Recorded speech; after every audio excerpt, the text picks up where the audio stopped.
우리는 이번 주간을 예수님의 십자가에서의 죽으심을 기념하는 고난 주간을 보내게 되어집니다. 여러분, 우리 구주 되신 예수 그리스도께서 스스로 죄인이 되셔서 십자가에서 죽으셨습니다.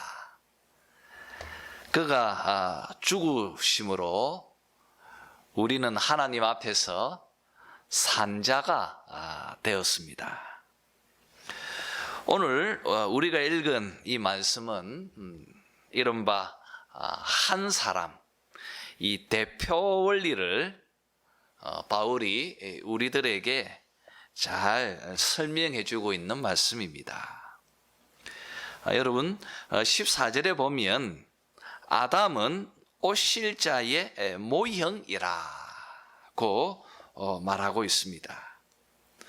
여러분, 아담은 인류를 대표한 언약의 당사자였습니다. 그런데 그가 범죄함으로 그 한 사람으로 그 안에 태어난 모든 인류가 다 죄인으로 살게 되어졌습니다. 그러나 한 사람이었던 이 아담은 오실자의 모형이었습니다. 그래서 하나님은 자기의 독생자 되시는 예수 그리스도와 함께 언약을 체결하셨습니다. 그래서 예수님은 아담처럼 인류를 구원하기 위한 구속의 언약을 하나님과 친히 맺으셨습니다. 그가 아담처럼 인류를 대표하는 한 사람이 되셔서 예수 그리스도 안에서 새롭게 태어난 모든 자들이 다 생명을 얻게 되어졌다. 이것을 설명하고 있는 것이 오늘 우리가 읽은 이 말씀입니다. 우리 이 이야기를 정리하고 있는 17절, 18절을 한 번 더 읽었으면 합니다. 같이 한번 읽겠습니다. 17절, 18절입니다. 시작. 한 사람의 범죄로 말미암아 사망이 그 한 사람을 통하여 왕노릇 하였은즉 더욱 은혜와 의의 선물을 넘치게 받는 자들은 한 분 예수 그리스도를 통하여 생명 안에서 왕노릇 하리로다. 그런즉 한 범죄로 많은 사람이 정죄에 이른 것 같이 한 의로운 행위로 말미암아 많은 사람이 의롭다 하심을 받아 생명에 이르렀느니라. 여러분, 말씀대로 하나님과 이 행위 언약의 대상자로선 이 한 사람, 이 아담으로 인하여서 사망이 왕노릇하게 되어졌습니다. 그러나 하나님과 구속 언약, 이 구속의 언약의 대상자로선 이 한 사람, 우리 주 예수 그리스도로 인하여서 생명이 왕노릇 하였다고 오늘 말씀은 우리에게 들려주고 있습니다. 오늘은 저는 설교의 제목처럼 예수 그리스도의 죽으심은 마지막 죽음을 의미합니다 라고 하는 주제를 가지고 고난주간의 말씀을 함께 나누려고 합니다. 여러분, 죽음은 사실 가장 불쾌한 주제입니다. 사람들은 죽음에 대해서 의도적으로 회피하거나 또 외면하려고 합니다. 그러나 우리 모두는 언젠가 죽음을 맞이하게 될 것입니다. 항상 삶과 죽음은 동전의 양면같이 우리 가까이에 있는 것입니다. 히브리서 9장 27절 말씀처럼 한 번 죽는 것은 사람에게 정해진 것입니다. 또 전도자의 말씀처럼 날 때가 있고 또 죽을 때가 있는 것입니다. 이렇게 불쾌한 주제이지만 결국 우리 모두는 이 길을 가게 될 것입니다. 그러니 우리는 그리스도 안에서 죽음에 대한 올바른 개념을 우리가 가져야 하는 것입니다. 그래서 오늘 저는 설교를 통하여서 예수 그리스도의 십자가의 죽음이 우리들의 죽음의 의미가 어떻게 바뀌어졌는지 이것을 간략하게 설명하면서 함께 은혜를 나누려고 합니다. 자, 그러면 성경에 나타나는 죽음을 바라보는 두 가지 시선에 대해서 한번 생각해 보았으면 합니다. 첫 번째는 욥기 18장 14절에서 수아 사람 빌닷이 한 말인데요. 욥의 친구 빌닷은 죽음을 공포의 왕이라고 말하고 있습니다.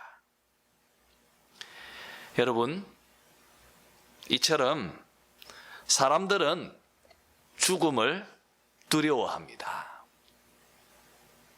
이것은 자연적인 것이고 또 가장 일반적인 죽음을 바라보는 시선일 것이라고 생각합니다. 여러분, 왜 빌닷은 그리고 또 대부분의 사람들은 죽음을 공포의 왕이라고 그렇게 무서워합니까? 무엇 때문입니까? 우리는 그 답을 창세기 3장에서 잘 알게 되어집니다. 여러분, 하나님은 여섯째 날에 사람을 만드셨습니다. 하나님은 흙으로 인간을 만드셨고 그 속에 생명의 숨을 불어넣어 주셨습니다. 그리고 하나님은 자신이 지은 이 세상이 보시기에 심히 좋았다고 그렇게 말씀하셨습니다. 그때 죽음은 태초에 없었습니다. 하나님은 자신이 만든 생명이 소멸되지 않고 세월이 흘러가도 사라지지 않도록 하셨습니다. 아담은 이 죽음은 부자연스러운 것이었습니다. 죽음은 하나님께서 말씀으로 경고하신 말씀 속에서만 등장합니다. 네가 동산 중앙에 있는 이 선과 악의 이 지식의 나무 열매를 먹으면 정령 죽으리라고 말씀하셨습니다. 여러분들이 잘 알고 있는 것처럼 아담은 이 말씀을 불순종함으로 결국 하나님의 경고의 말씀처럼 죽음을 경험하게 되어지는 존재가 되어졌습니다. 우리는 여기서 성경에서 소개하고 있는 죽음에 대한 개념을 바로 깨닫게 되어집니다. 죽음이란 무엇인가? 성경에서 먼저 죽음은 우리가 생각하는 그런 단순한 생물학적인 죽음을 말하는 것이 아니라는 것을 우리가 알게 되어집니다. 왜냐하면 아담과 하와가 선악과를 먹었을 때 정령 죽으리라고 하신 말씀처럼 그들이 죽었는데 그 죽음은 생물학적인 죽음이 아니었기 때문입니다.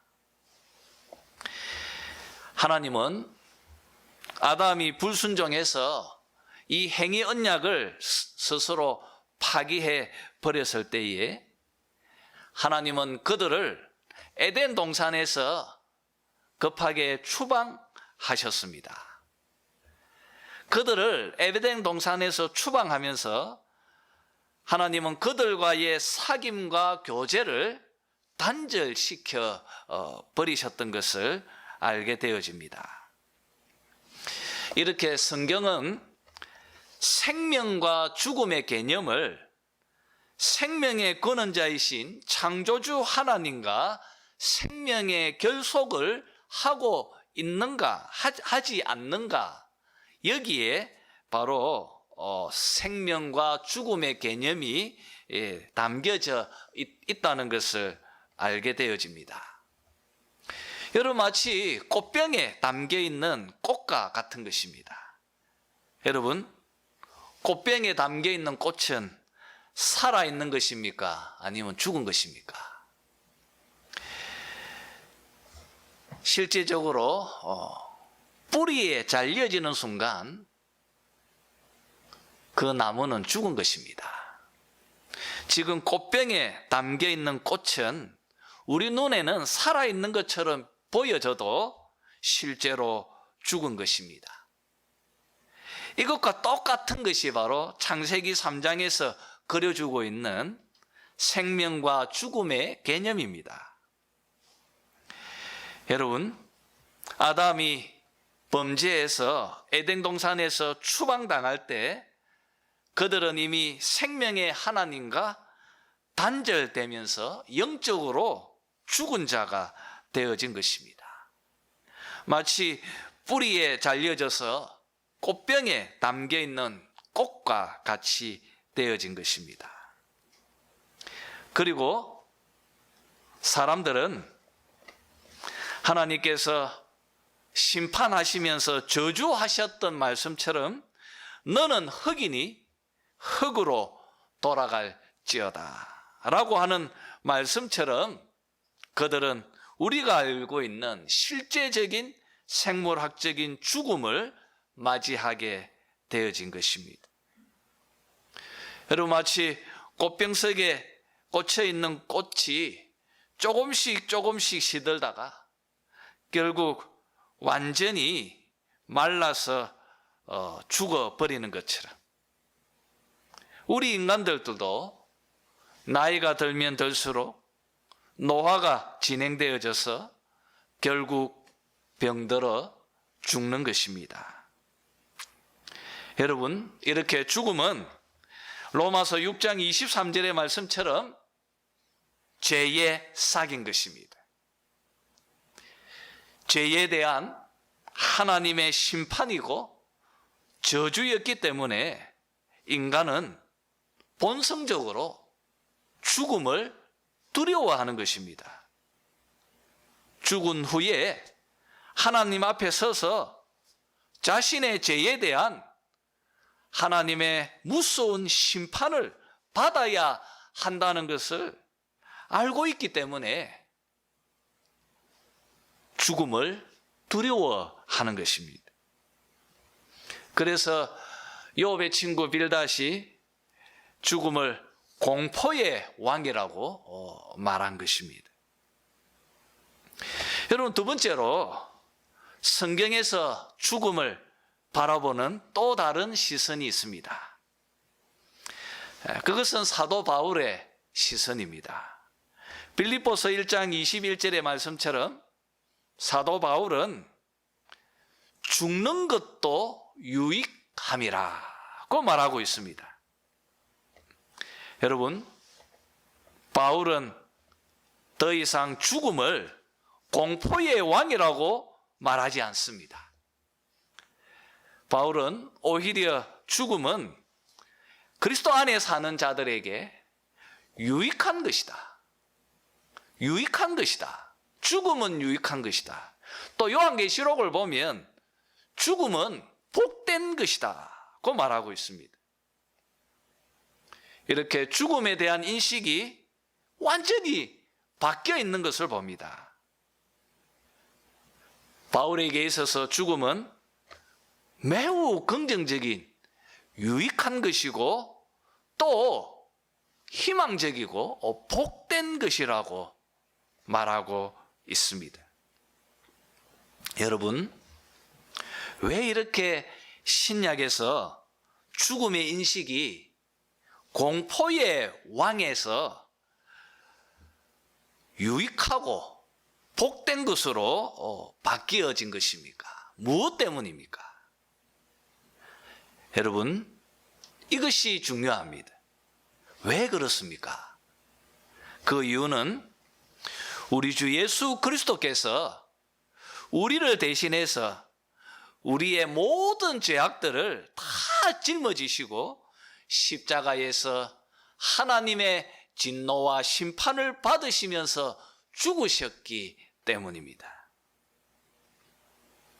오늘 말씀처럼, 오늘 설교의 또 제목처럼 바로 그리스도의 그 죽음이 마지막 죽음이 되었기 때문에 그런 것입니다. 여러분, 우리 예수님은 죄가 없으신 분이십니다. 그는 하나님 아들이셨습니다. 예수님은 단 한 번도 하나님과 영적으로 떨어져 있었던 적이 한 번도 없으셨습니다. 주님은 죄를 알지도 못하셨습니다. 그래서 그는 죽을 이유도 없고 또 죽어서도 안 되는 분이셨습니다. 그런데 우리 예수님께서 자기 스스로 십자가로 나아가셨습니다. 그곳에서 치욕을 당하시고 골고다 십자가에서 친히 못 박히셨습니다. 여러분, 마태복음 27장 45절 이하에서 보면 우리 예수님께서 십자가에 달려 계셨을 때였습니다. 제6시에서 9시까지 이 3시간 동안 갑자기 온 땅에 어두움이 임하였다고 말하고 있습니다. 주님께서 십자가에 달려 계실 때 6시에서 9시까지 우리의 시간으로 말하면 한낮 12시에서부터 오후 3시까지 여러분, 이 3시간 동안 온 땅에 어두움이 임하였다고 마태복음 27장 45절 이하에서 증언해 주고 있습니다. 여러분, 해가 빛을 가리웠고 그곳에 어둠이 임하였다는 것은 정말 중요한 것을 상징하고 있습니다. 십자가 주변에 빛이 사라져 버렸다는 것은 하나님께서 그곳에 계시지 않고 있다는 것을 상징하고 있는 것입니다. 구약에서 땅에 어둠이 임한다는 것은 하나님의 심판이 그곳에 임하고 있다는 것을 표현할 때 선지서에서 왕왕 사용하고 있습니다. 이렇게 지금 예수님께서 십자가에 달려 계실 때 어둠이 임하였다는 것은 지금 이 순간 이 3시간 동안 단 한 번도 아들과 아버지가 분리되어지고 단절되어진 적이 없으셨는데 그 순간 우리 주님께서 처음으로 하나님과 영적으로 단절되시고 분리되셨다는 것을 상징적으로 우리에게 말해주고 있는 것입니다. 여러분, 요한복음의 말씀처럼 항상 아들은 아버지 안에 있고 또 아버지 안에 항상 아들이 있다고 말씀하셨습니다. 한 번도 아버지와 아들이 분리되신 적이 없으셨는데 처음으로 이 십자가에서 어둠이 임하였을 그때 하나님께서 고개를 돌리신 것입니다. 하나님께서 아들을 외면하셨고 하나님과 아들의 그 사이가 분리되신 것입니다. 왜 그렇습니까, 여러분? 지금 십자가에 달려 계신 그 예수님은 자기 스스로 죄인으로 스스로 죄인이 되셔서 죄인으로서 십자가에 달려 계시기 때문입니다. 자기의 죄를 짊어지신 것이 아니라 하나님과 영생 주시기로 작정한 그 모든 인류의 죄를 주님께서 지금 짊어지시고 스스로 그 죄인의 자리에 서셔서 십자가에 달려 계시기 때문입니다. 그리고 여러분, 하나님은 그 죄를 심판하셔야 합니다.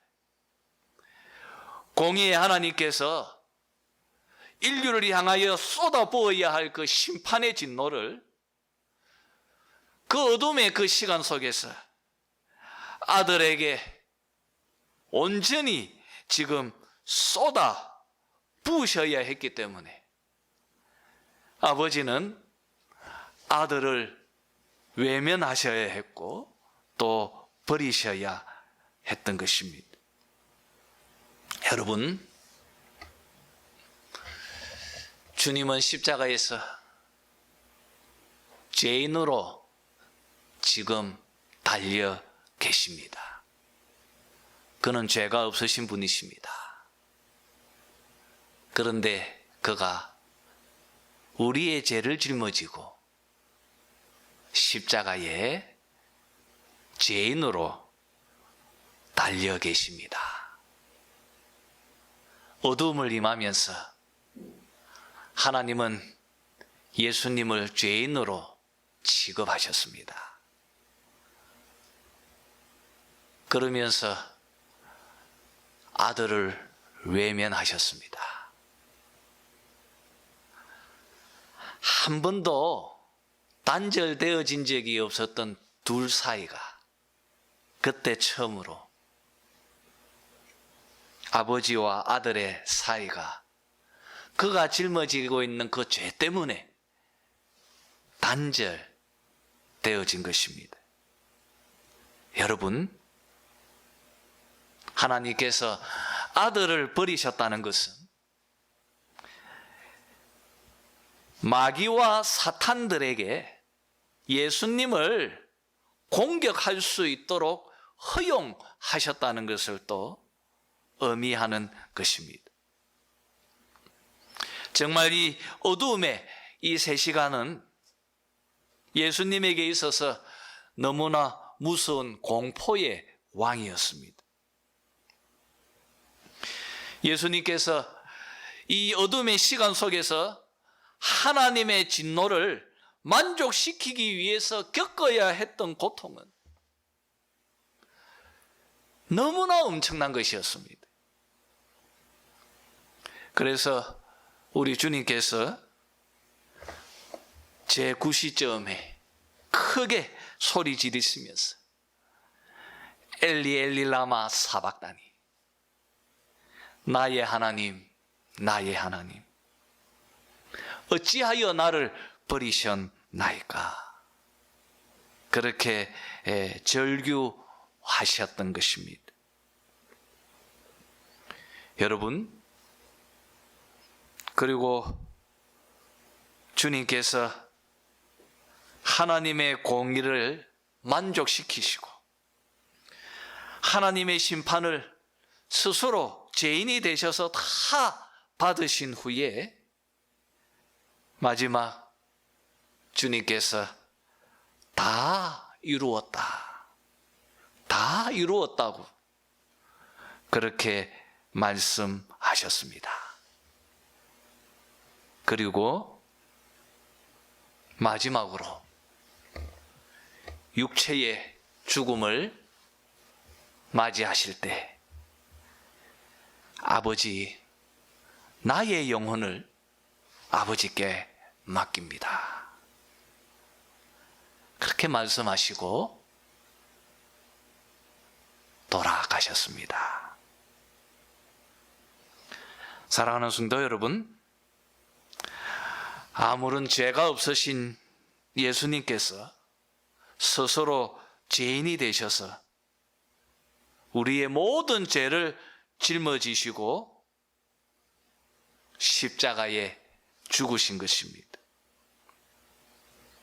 여러분,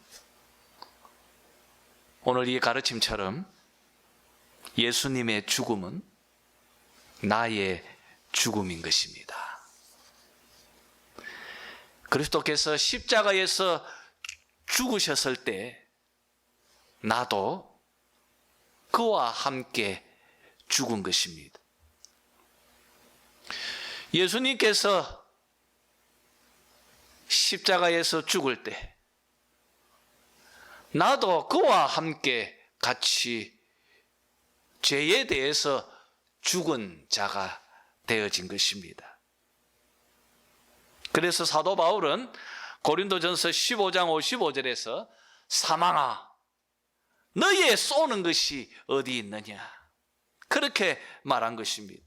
이제 더 이상 우리들에게 사망에 쏘는 것이 사라졌기 때문입니다. 그러니 더 이상 죽음은 우리에게 무서움의 왕, 이 공포의 왕이 아니라는 것입니다.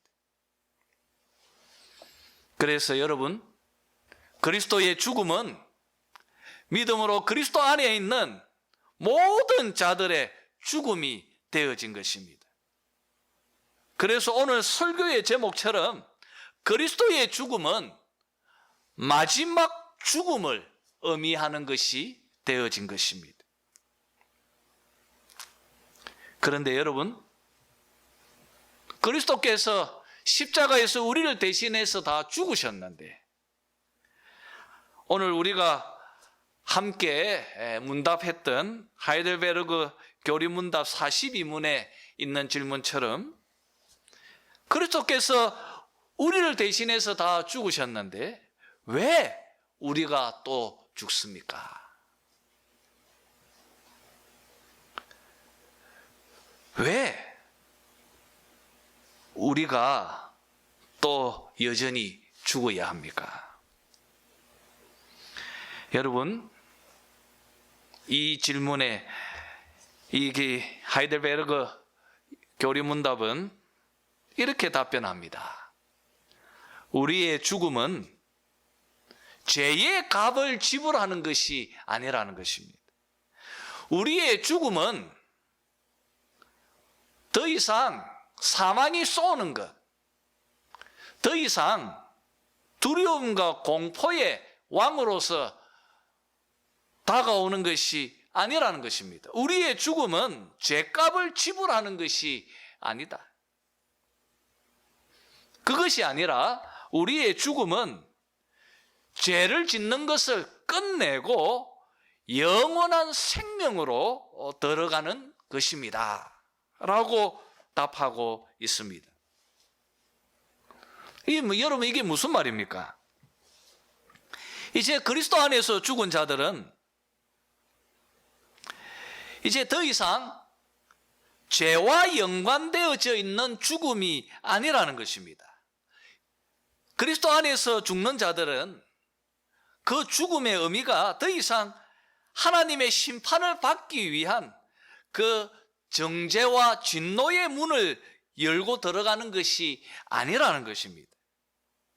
여러분, 그것이 아니라 도리어 한번 생각해 보십시오. 우리가 이 세상을 살아갑니다. 이 세상은 눈물과 슬픔으로 가득 차 있는 말 그대로 눈물 골짜기입니다. 여러분, 우리가 땅에 살면서 실망하고 낭망하고 또 우리가 죄를 짓기도 하고 또 눈물 흘릴 때가 많습니다.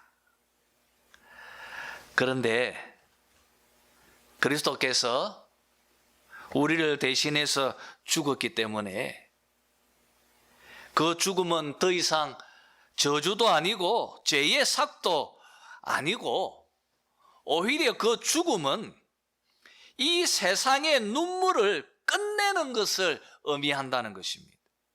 이 세상의 고통과 이 세상의 아픔들을 끝내는 오히려 정말 유익하고 오히려 더 복된 것이라고 가르치고 있습니다.